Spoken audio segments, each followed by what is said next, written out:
Hola a todos, hoy vengo a hablaros de la guerra del volumen o la guerra del mastering. Si bien en los últimos años la guerra del volumen ha dejado de ser un tema de conversación exclusivamente de los estudios para pasar a ser discutido en revistas, música, foros, etc., mediante gente especializada y de forma más que contundente.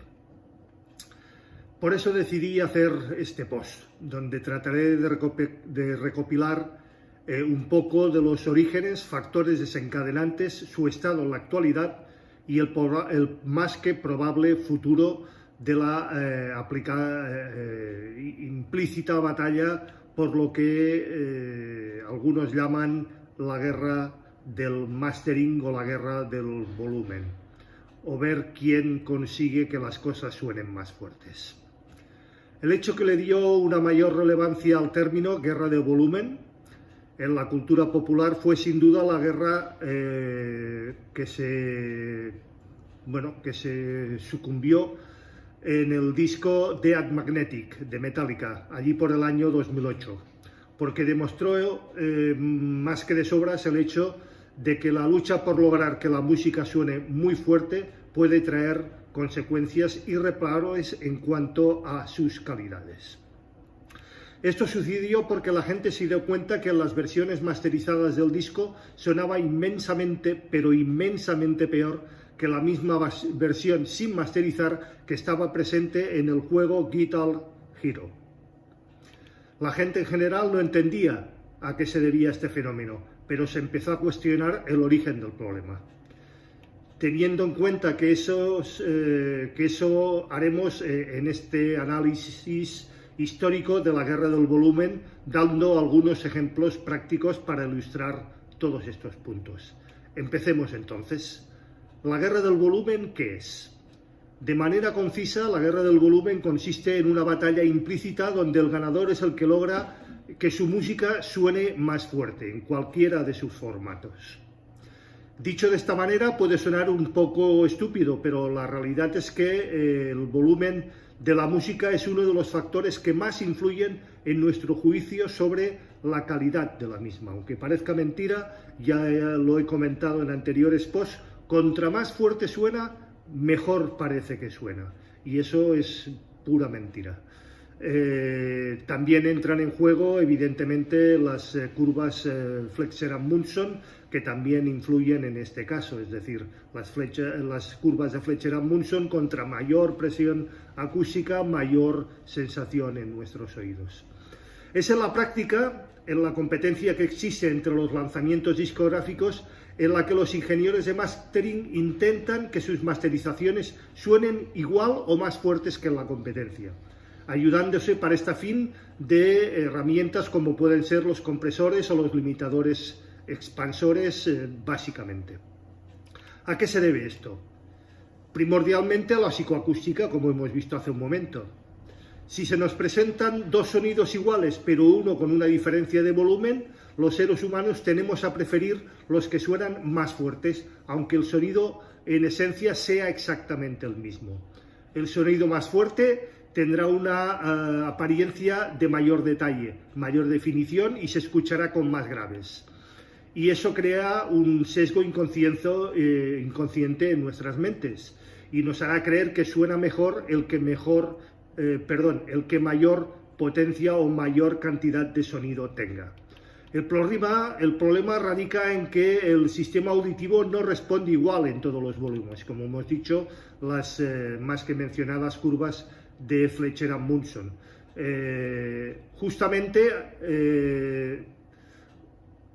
El oído humano o el canal auditivo forma una resonancia a las frecuencias medias, magnifica dichas frecuencias. Justamente estas frecuencias son muy importantes para el entendimiento de la voz en su esencia.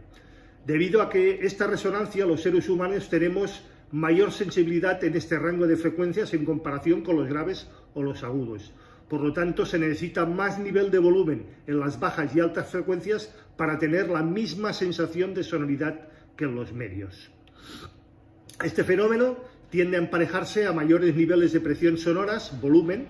Este fenómeno subjetivo fue estudiado, como he dicho, por Fletcher y Munson allí sobre el año 1930. Curvas de igual sonoridad de Fletcher y Munson. Estas indican que cerca de los 3000 Hz aproximadamente se encuentra la zona de resonancia y que además se toman los 1000 Hz como referencia de dichas formas y de dichas curvas.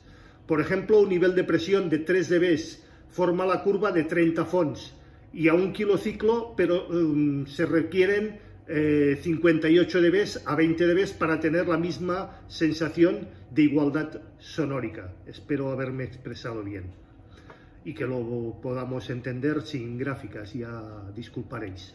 Entonces, lo que provoca que tendamos a preferir de dos canciones iguales, pero una con mucho más fuerza o mucho más volumen, viene, bueno, repercutido por dichas curvas isofónicas o curvas Fletcher y Munson. Esta precisa que se use el mastering para muchas más veces forzarlo y hacer que la pista en general suene muchísimo más gorda, muchísimo más hinchada, pero a la vez perdemos claridad, perdemos calidez, la parte de los tránsitos y transitorios y los ataques sonarán más uniformes y el sonido se quedará pues degradado, empastado y con una calidad francamente mala. En los últimos tiempos hemos escuchado volúmenes que directamente están distorsionados y que suenan empastados, como he dicho, y francamente mal. Producen incluso fatiga auditiva al escuchar por tiempo prolongados y cansan realmente al oído. Todo esto por sonar más fuerte que la competencia. Un claro ejemplo de esto es los discos antes mencionados de Metallica, que tienen muy altos niveles de distorsión. Hagamos un poco de historia. Que la discusión sobre la guerra del volumen sea algo relativamente reciente en la cultura popular no quiere decir que el fenómeno sea nuevo o que lo haya desencadenado Metallica, ni muchísimo menos. La realidad es que la guerra del volumen se remonta de cierta manera a los inicios mismos de la grabación de audio y a la producción de música y de contenido auditivo en general. Ubiquémonos en un punto de la historia donde el medio del almacenamiento de la música era el disco de vinilo, aunque sigue siendo así. Antiguamente, básicamente, las plataformas no existían, internet no existían, los ficheros digitales no existían y las fuentes y las grabaciones se hacían para ir sobre vinilo, cassettes, etc. Pero básicamente vinilos. A pesar de que sea muy difícil de creer, las compañías discográficas tenían la misma filosofía que tienen hoy. Quiero que la música venda. ¿Cómo lo hacían antes? Pues antes el mismo rango dinámico del vinilo, que es más bien escaso, limitaba las posibilidades sobre la compresión en las mezclas. Como nos podemos imaginar, no existen las plataformas de streaming en esa época. La única forma de llegar al público masivo era mediante la difusión radiofónica. Entonces, el filtro para superar el tipo o ese tipo que decidía qué pasaba por la radio o qué se moría antes de llegar al fonógrafo o al plato giradiscos, pues había que convencerle. Y ese tipo venía siendo el director de programación de los estudios radiofónicos o de las emisoras de radio. Era el encargado de escuchar la música y decidir cuál se difundía y cuál no. A raíz de este filtro, los grupos de su entorno se dieron cuenta de que de una manera relativamente fácil de sortear este escollo era simplemente hacer que la música sonara más fuerte. Ante dos grupos con el mismo tipo de música, ante dos canciones o ante dos singles o ante dos LPs con el mismo tipo de música, el director, seguro que se decidiría por el que más fuerte sonase. Fue así que nació la guerra del volumen. Si yo tocaba rock, me ponía a escuchar discos de rock y me preguntaba por qué mi competencia sonaba más fuerte que yo. Entonces acudía al ingeniero y le decía: yo quiero que mi música suene más fuerte que la de mi competencia. Uno de los métodos preferidos era distribuir la música en las caras del vinilo para que cuando la duración del disco fuese menor en los surcos, estos fueran más anchos, haciendo así que la música suene más fuerte, pero el voltaje inducido en las cápsulas fuera mayor. ¿Cómo se hace ahora? Básicamente mediante la compresión, como hemos explicado. En términos simples, implica llevar unos picos más altos de volumen, por ejemplo, un golpe de batería o la percusión por encima del resto. A niveles más bajos, para posteriormente elevar también el nivel general del resto de la música, ganando así volumen aparente. Es decir, los niveles más bajos se equiparan a los niveles más altos, los niveles más altos se ponen en los más bajos y se vuelven a expandir para que todo quede en la misma rango de decibels o de presión acústica. Esto se debe a que el oído, como hemos dicho, tiene la sensación de mayor sonoridad o volumen cuando se trata de sonidos que son de naturaleza constantes y duran un cierto tiempo, no así con los picos o transientes que duran un instante solamente. Por otro lado, se ha logrado aumentar tanto la sonoridad a través de los años mediante el uso de limitadores compresores, que son un caso de compresión con ciertos parámetros más extensos y que actúan en general muy rápido, atrapando así los picos, como hemos visto, muy rápidos. En el entorno digital hay modelos que pueden actuar automáticamente y que funcionan en consecuencia. Estos compresores, limitadores, expansores funcionan de forma automática, de forma que lo equilibran todo y lo dejan todo al mismo nivel. Dicho de otra manera, supongamos que tenemos una canción donde la voz susurre en una parte y en otra grite. Mediante la compresión bajamos el nivel de la parte de la voz que grita, tratando de emparejar con la parte que susurra. Es decir, la parte más alta la ponemos al mismo nivel de la que susurra. Y posteriormente lo subimos todo al mismo nivel de cuando gritaba. Eso es el compresor limitador expansor y eso es la guerra del volumen. Esto tiene como ventaja que podemos hacer que algo suene parejo en términos de volumen y que no se pierda ningún detalle, pero por otro lado perdemos su nivel de expresividad dinámica, como hemos visto antes, su dinámica, su tonalidad, su claridad, etc. Ya que por razones obvias un susurro no expresa lo mismo que un grito. Todo esto ¿a cambio de qué? Como casi todo, hay ciertas consecuencias o compromisos al elegir un objetivo. En este caso, aumentar la sonoridad del volumen de la música. Veamos qué es lo que pasa. Al aplicar compresión y limitador en exceso, hace que se pierda una parte muy importante y esencial en la música, como son los tipos, como hemos visto, transitorios o transientes, que es la primera parte de cualquier sonido y da información del timbre del mismo. Se reduce el rango dinámico excesivamente, como hemos dicho. Escuchamos canciones que, por ejemplo, una voz o una guitarra acústica prácticamente suenan igual, de fuerte que toda la banda con baterías, guitarras a tope, todo suena exactamente igual, todo al mismo nivel. Eso es porque si de forma antinatural suena algo, de alguna manera nos hace pensar que suena mejor, como hemos dicho. Al limitar en exceso se puede producir distorsión también, por recorte o clipping. Este tipo de distorsión es muy desagradable, ya que añade una cantidad de armónicos que no se esperaban y realmente le quita claridad, profundidad, detalle y dinámica a la música. Este tipo de distorsión generalmente se produce en los entornos digitales, con bastante facilidad durante el mastering, y eso es porque no es bueno llevar al mismo nivel alto del máster realizando para un entorno digital. Es del todo dañino y contraproducente. Al aplicar compresión en la mezcla se contemplan algunos de los siguientes planos.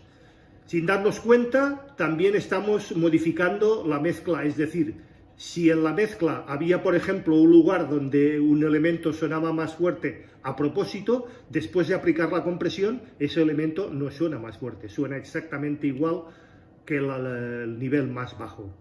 Pero si lo hacían antes, ¿por qué es justo ahora cuando nos preocupa todo esto? Nos preocupa porque simplemente el hecho de que, si bien se hizo siempre, en este punto de la historia donde esta práctica se lleva a extremos más que preocupantes, se nota muchísimo más. Puesto que en la incansable búsqueda de la música para que nos suene más fuerte, se dejan de lado factores tan esenciales como lo que hemos dicho antes, la dinámica, la expresividad, etc. ¿Cómo son los rangos dinámicos? Los rangos dinámicos deben ser diferentes, es decir, una voz susurrando debe estar en su nivel, un piano debe estar en su nivel, un forte debe estar en su nivel, un fortísimo debe estar en su nivel. Todos y cada uno de ellos deben estar en un rango dinámico completamente diferente. La guerra del volumen destruye todo esto. Para mí, uno de los mayores problemas con la guerra del volumen es que la gente crece escuchando la música de esa manera y de cierta manera pierde el conocimiento de cómo suena en realidad la música. Las músicas no suenan todo exactamente igual, las músicas no suenan empastados, los graves tienen su dinámica, las voces tienen su dinámica, como hemos visto hace un momento.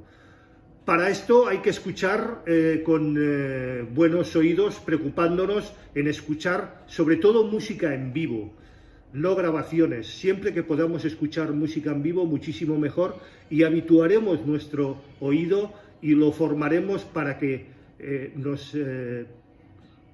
nos acostumbremos y nos habituemos y tomemos práctica de cómo suena cada instrumento y cómo debe sonar en nuestros vinilos y en nuestras grabaciones digitales. Entender todo esto, por otro lado, que una canción suene en realidad más fuerte que otra, pues no tiene mayor valor. Comparar igualando el nivel para saber si realmente suena mejor o peor no tiene ningún sentido. Los limitadores en acción. Como mencioné antes, los limitadores, que son algo así como compresores en los asteroides, son la herramienta que usa para exprimir el rango dinámico de la mezcla al máximo.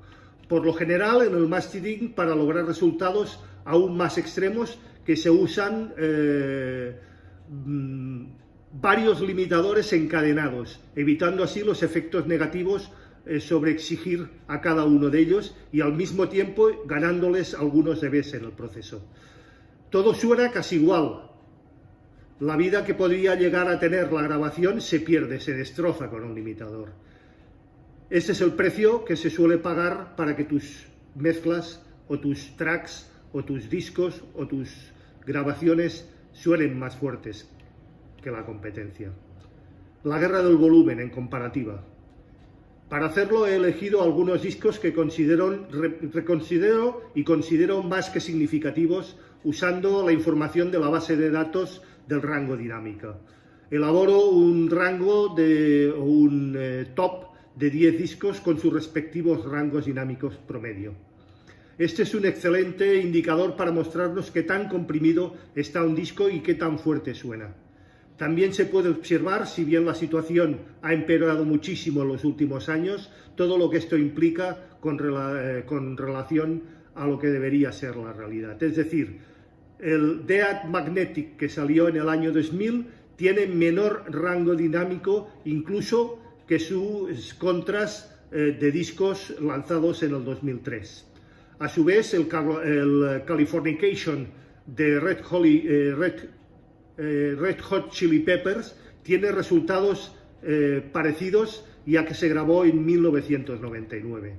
En este ranking, el disco que mayor rango dinámico tiene es el King of Blue de Miles Davis. Y eso no significa que sea el que mayor rango dinámico tiene de la historia, pero sí que cuenta con una muy buena grabación sin utilizar compresores, sin utilizar limitadores y la guerra del mastering. Evidentemente, yendo a buscar la grabación original y si conseguimos la monofónica, muchísimo mejor. ¿Y las remasterizaciones? Pues hay que tener en cuenta y tener muchísimo cuidado con las reediciones y las remasterizaciones, porque si bien nos suelen vender Que suenan mejor, muchísimas veces no es así. Las remezclas y las remasterizaciones muchísimas veces lo que hacen es estropear la grabación. Buscan el que suene mejor antes de que suene como sonaba en la realidad, tal y como fue grabado ese mastering. Otro problema son que las ediciones en vinilo actuales. El hecho de que un disco esté en formato vinilo no implica demasiado, ya que si la masterización se hizo de una forma brusca y antinatural, el formato en vinilo nos sonará completamente destrozado, como he dicho, con distorsiones y sin ninguna dinámica y sin ningún matiz. Hay que entender que el famoso sonido del vinilo no proviene solamente del vinilo, sino también de una cadena de producción que empieza sobre todo en la captación, en la grabación, en la mezcla y en la masterización. Activismo del volumen. El objetivo es el mando. Muchos ingenieros de mastering, músicos y personas ligadas con el audio en general decidieron tomar su iniciativa de forma proactiva en contra de la vorágine del volumen, y para ello pusieron manos a la obra en una ardua tarea de concienciar al público y sobre todo a sus clientes y aplicar o implicarles a todos y cada uno de ellos en la cadena de producción de la música. Para esto es necesario que si el cliente quiere sonar más fuerte a toda costa, darle la opción de elegir con toda la información pertinente antes de arruinar el máster para siempre. Para el usuario final, la mejor educación posible es tan simple que parece estúpida: el mando del volumen. Personalmente me pasa con casi todas las veces que toco el volumen mientras escucho música, y lo hago no para subir, sino para bajar, para hacer que las cosas suenen tal y como deben sonar. El mando del volumen se hizo para usarse, y si se quiere escuchar algo más fuerte, lo único que tienes que hacer es evidentemente subir el volumen, pero que no lo hagan los ingenieros, no lo hagas en tus mezclas, porque destruyes toda la riqueza del sonido. Algunos hechos. Estudios más recientes demuestran que no existe una correlación directa entre lo que suena más fuerte y el nivel de ventas de dichas producciones. La creencia de que es necesario limitar de manera extrema la música puede ser muy competitivos de una manera más que falsa, porque, por ejemplo, las emisoras de radio ya tienen en cuenta sus propios limitadores propios de la técnica que utilizan para radiodifusión. La realidad es que la música con mayor rango dinámico va a sonar mejor en la radio porque los limitadores que estos tienen van relacionados en consecuencia para que esto suene mejor. No hace falta abusar de ellos. A veces, para no perder competitividad, alguna se estila de distintas maneras o en distintas versiones. Utilizan diferentes masterings, diferentes versiones para decir cuál suena mejor o cuál suena peor, desechando todas aquellas que están comprimidas y que suenan empastadas y sin rango dinámico. Conclusiones. Es posible que la guerra del volumen haya llegado para quedarse, pero la única herramienta que tenemos para combatirla es la educación, como he dicho, escuchar muchísima música en directo. Hacia los productores y los músicos y el público en general, decir exactamente lo mismo. No tiene ningún sentido la guerra del volumen. Hemos de hacer que las cosas suenen lo más natural posible, educar nuestros oídos. No hemos nacido con los oídos educados. Contra más música escuchemos, contra más música en directo escuchemos, más nos habituaremos a cómo deben sonar las cosas. Que el árbol no nos tape el bosque. Aprendamos a distinguir la diferencia entre algo sonando fuerte y algo sonando bien. Hagámoslo por el bien de la música. Y esto es todo por hoy. Quedo abierto, como siempre, a cualquier pregunta, duda, aclaración, cuestión o sugerencia por vuestra parte, que como siempre será debidamente respuesto. Recordad, si os ha gustado, dadle al like. De esta forma ayudáis al canal. Suscribiros, si no lo estáis ya. Acordaros de darle también a la campanita gris para que YouTube os avise de cualquier novedad dentro del canal.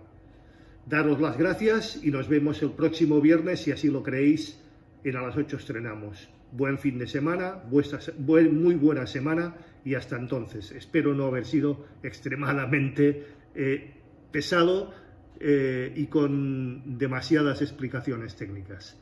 Una vez más, gracias y nos vemos.